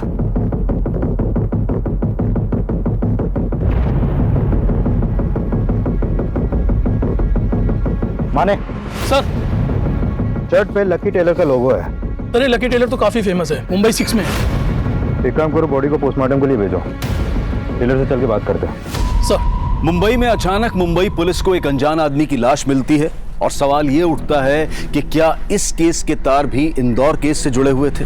Indore police पहले ही मखीजा की हत्या, विनय और उसके परिवार की गुमशुदगी और 3 रेवतियों की गुत्थी सुलझाने में जुटी हुई थी। क्या मुंबई में मिली अनजान लाश इन सभी केसेस को और भी पेचीदा बना देने वाली थी, या फिर अभी एक ऐसा सच सामने आने वाला था जो इन सभी समीकरणों को बदल देने वाला था?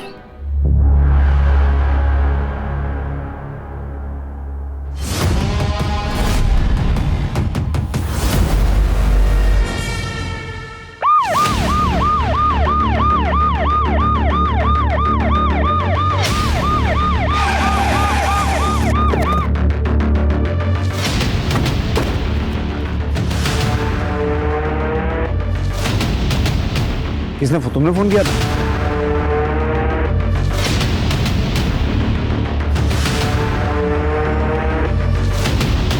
सर, ये तो कोई महादू है, नंदखेड़ा गांव से। नंदखेड़ा गांव से तो रेवती भी है। विजय, इसकी एक फोटो लो और बॉडी को पोस्टमार्टम के लिए भेजो। सर।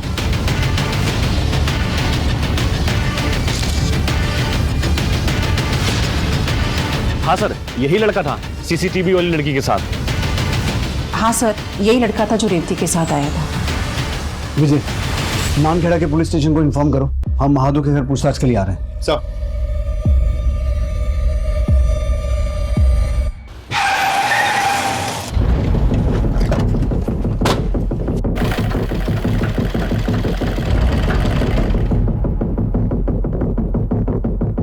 हमें मालवानी के पास एक लाश मिली है जिसकी शर्ट पर आपकी दुकान का टैग है। जो भी शर्ट आप बनाते हैं उन सभी शर्ट्स पर 3 अलग अलग रंगों के बटन लगाते हैं आप? नहीं साहब। तो फिर ये क्या है? ये तो बिलाल। कौन बिलाल? इलेक्ट्रिशियन है, उसी ने तो हमारे दुकान का फिटिंग किया था, उसे ही ये सब शौक है। कहाँ रहता है ये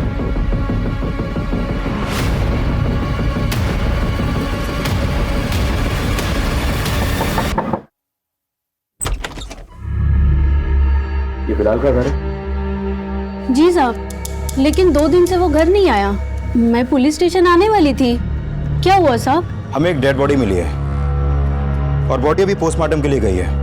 यह है बॉडी का फोटो। बिलाल, ये क्या हो गया? संभालिए अपने आप को। देखिए, हम आपका दुख समझते हैं लेकिन तहकीकात तो करनी होगी। अच्छा एक बात बताइए, बिलाल की किसी से कोई दुश्मनी थी? मतलब किसी से कोई झगड़ा कभी? नहीं साहब, अपने काम से काम रखता था। ये बिलाल काम क्या करता था? उसका कोई दोस्त था जो उसके ज्यादा करीब हो?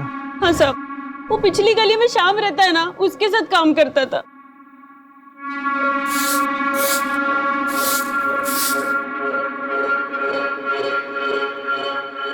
जी ये आपका बेटा है? हाँ साहब, ये हमारा बेटा माधु है। इसकी गलत हरकतों के कारण मैंने इसे घर से निकाल दिया था साहब। क्यों, ऐसा क्या हुआ?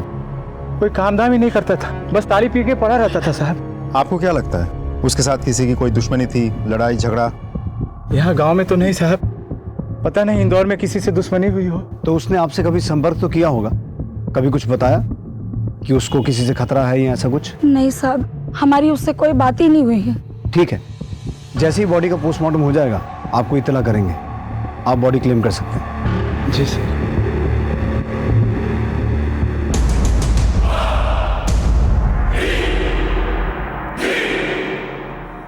मुझे कुछ तो गड़बड़ लग रही है। अजय, इनके घर पर नजर रखना और गांव में महादू के बारे में और पता करो।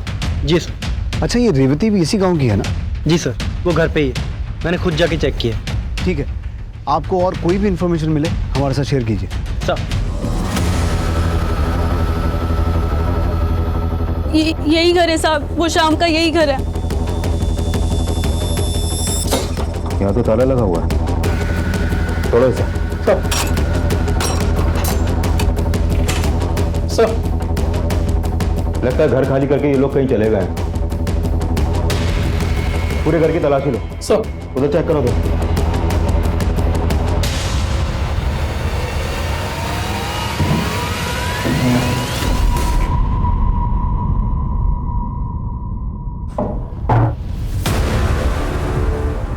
माने सर, ये खून के धब्बे लग रहे हैं मुझे। फोरेंसिक टीम को बुलाओ और ये ब्लड पार्टिकल बिलाल की डेड बॉडी से मैच करके देखो, हो सकता है ये उसी का ब्लड हो।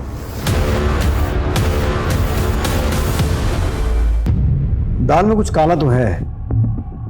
पहले मखीजा का मर्डर हुआ, फिर विनय गायब हुआ, सोनू और शैलजा गायब हुए, फिर महादू की हत्या हुई और अब ये तीन रेवती। सर, एक बात मुझे बहुत खटक रही है। अगर मखीजा का हत्यारा विनय है तो क्या मखीजा की हत्या का बदला लेने के लिए किसी ने विनय के परिवार को किडनैप किया, या फिर विनय ने खुद अपने परिवार को किडनैप करवाया और बाद में सब गायब हो गए? अब ये विनय हत्यारा है या खुद विक्टिम है? ये भी तो हो सकता है कि मखीजा का मर्डर किसी और ने किया और विनय को उसके परिवार के साथ किसी और ने किसी और वजह से अगवा किया। पर वो है कौन? और इन तीन रेवती का इस केस से क्या कनेक्शन है? रेवती और शाम के रूम में मिले खून के धब्बे आपके पति बिलाल के ही हैं। साहब, ये रेवती और शाम ने मेरे शौहर को मारा है, आप इन दोनों को जेल में ठूस दो। हमने शाम का फोन सर्विलेंस पे डाल दिया है, जैसे वो फोन ऑन करेगा पकड़ा जाएगा। आपके पास रेवती का कोई नंबर है? नहीं साहब। ये बात समझ में नहीं आ रही है, ये रेवती है कौन, ये आई कहाँ से और इसका इंदौर की शैलजा से क्या रिश्ता है? एक मिनट।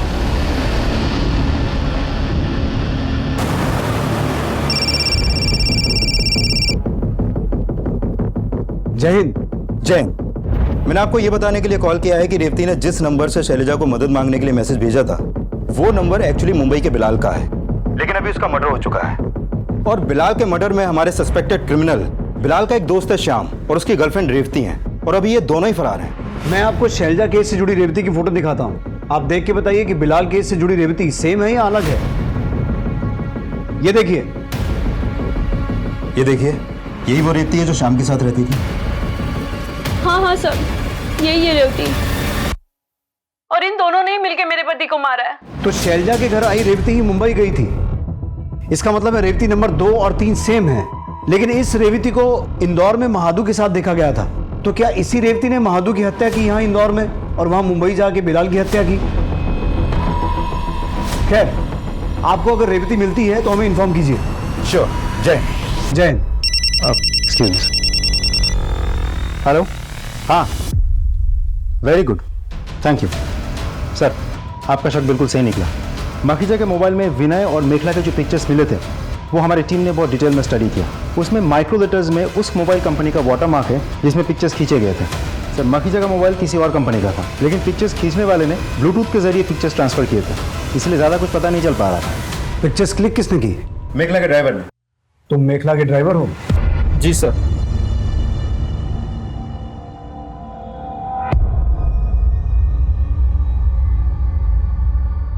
ये फोटो तूने क्यों क्लिक की? सर बताता हूँ सर, मैम कहाँ जाती कब किधर जाती मुझे सब पता होता था। मखीजा सर ने मुझे पैसे दे के बोला मेखला मैम पर विनय सर पे तुम नज़र बनाए रखो, उन्हें ही सर अपने ठेकेदारी में इस काम की ज़रूरत थी। सर मैंने चुपके से दोनों का फोटो क्लिक किया और मखीजा सर को दे दिया। सर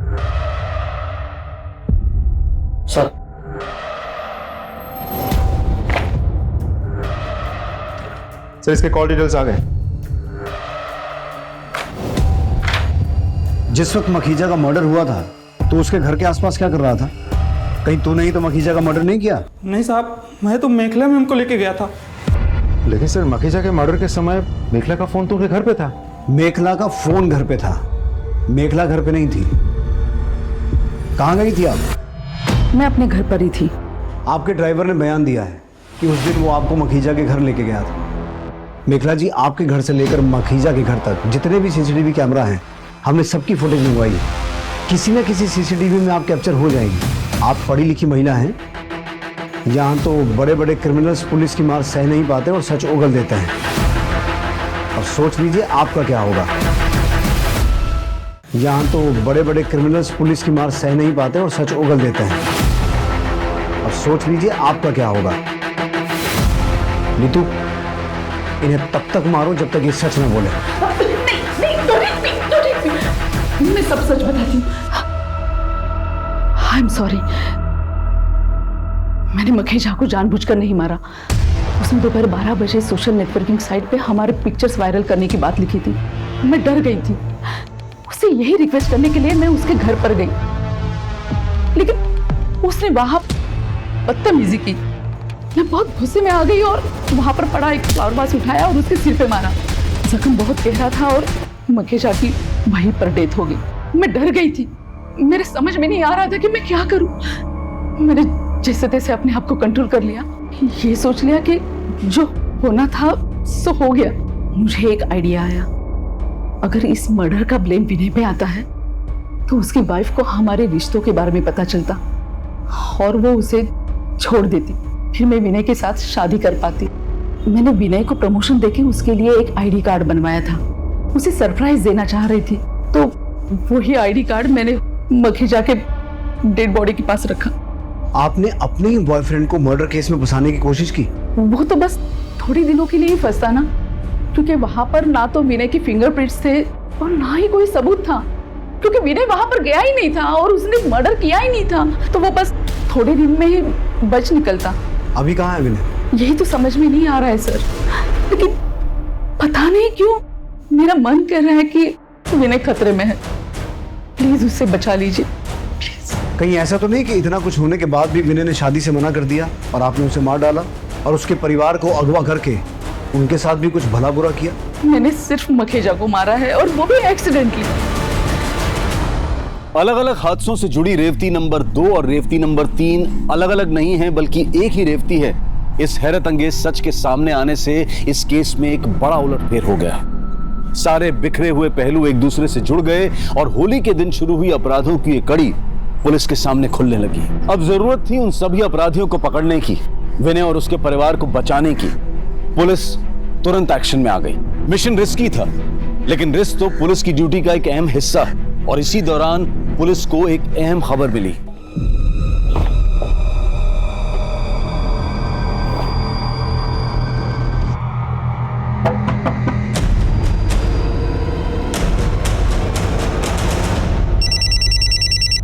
जय हिंद। बोलिए। जय हिंद। हमने रेवती को पकड़ लिया है। रेवती, तुम्हारे चक्कर में इतने सारे कांड हो गए, अब सब कुछ साफ साफ बताओ। तुम दोनों ये बताओ कि बिलाल को क्यों और कैसे मारा?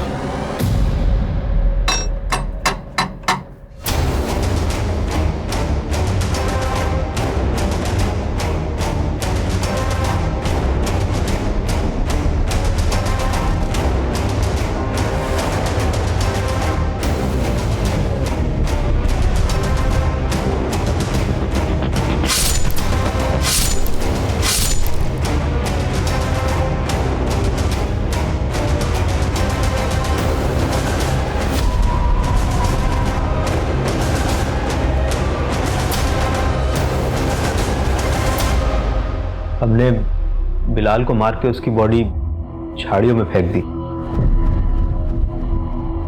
तुम नामखेड़ा के महादू के साथ यहाँ इंदौर में क्या कर रही थी और शैलजा के घर कैसे पहुंची? सर मैं नानखेड़ा की सरपंच अम्मा जी की बेटी हूँ। क्या? जी।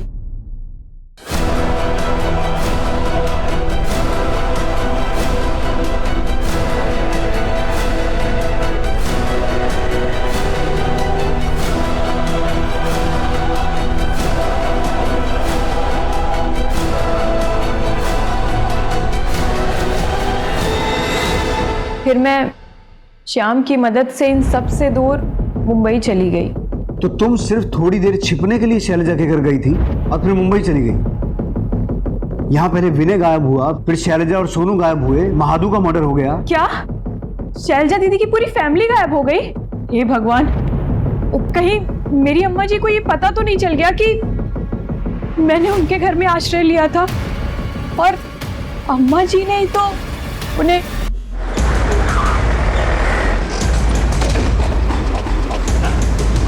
चल बाहर निकल। अरे कौन तो चल बाहर।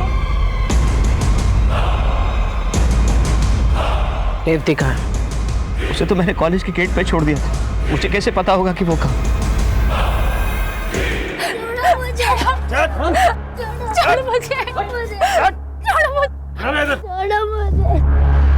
अरे अब तो बता, कहाँ है रेवती? वो हमारी छात्रा थी, कॉलेज में एडमिशन के लिए आई थी।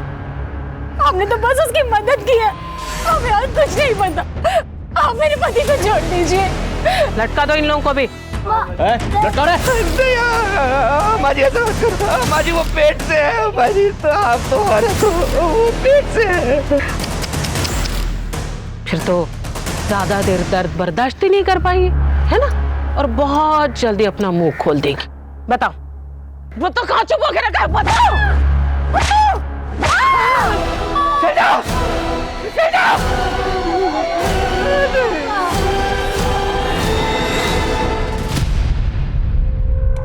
इसका तो खून आ गया रे। मतलब तेरा बच्चा दुनिया में आने से पहले चल जा। अरे अब तो बता कहाँ है रेवती? नहीं पता। रेवती बता कहाँ है? नहीं पता।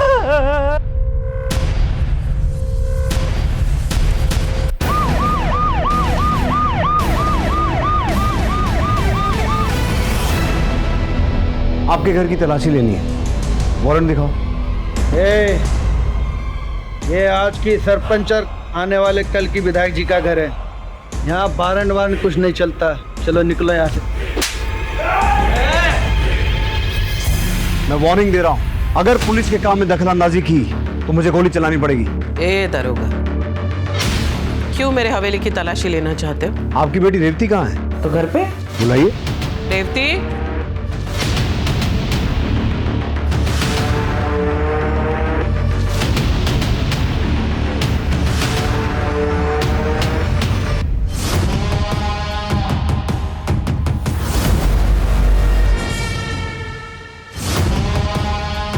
ये है ना आपकी बेटी रेवती?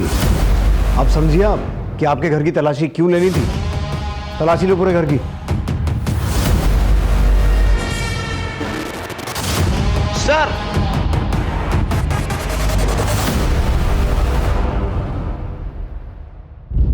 विजय,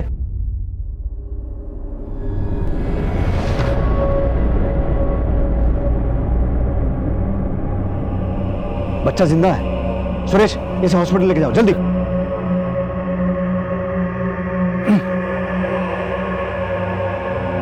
सर। दीदी, दीदी।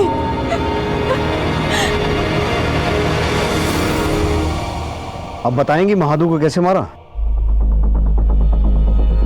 मुझे नहीं मालूम।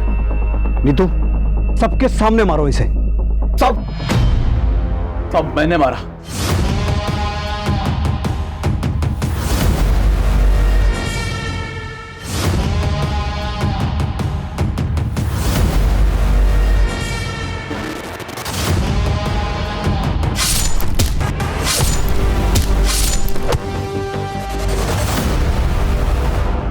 हमारे खानदान की इज्जत का सवाल था, इसलिए मार दिया। अजय, अंदर डालो इन्हें और इतना मारो कि सपने में भी लॉकअप दिखाई दे, क्योंकि ये सिर्फ खूनी और अपराधी नहीं है, वैसी है जिन्होंने एक गर्भवती महिला के साथ ऐसा अत्याचार किया है कि उसके पेट में पल रहा बच्चा भी मर गया। और अम्मा जी, पूरी कोशिश करूंगा कि कानून आपको कम से कम फांसी की सजा तो दे।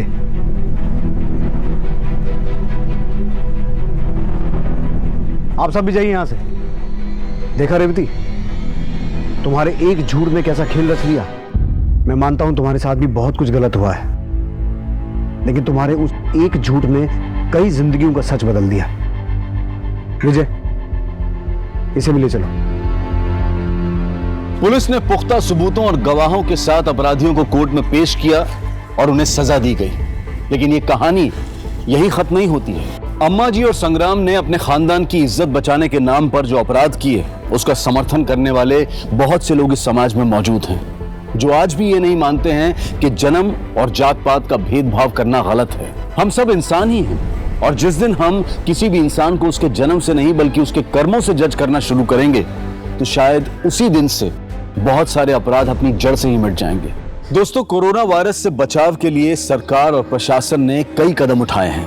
ये बहुत जरूरी है कि हम उनके द्वारा दिए गए निर्देशों का सही तरीके से पालन करें, अफवाहों पर विश्वास ना करें और डर का माहौल ना बनने दें। हमें पूरा विश्वास है कि हम बहुत जल्द एक साथ मिलकर इस आपदा को जड़ से मिटाने में सफल रहेंगे।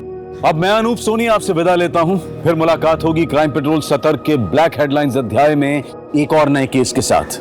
और याद रखें, क्राइम और आपके बीच में सिर्फ इतना फर्क है कि आप कितने सतर्क हैं। सतर्क रहें, सुरक्षित रहें। जय हिंद।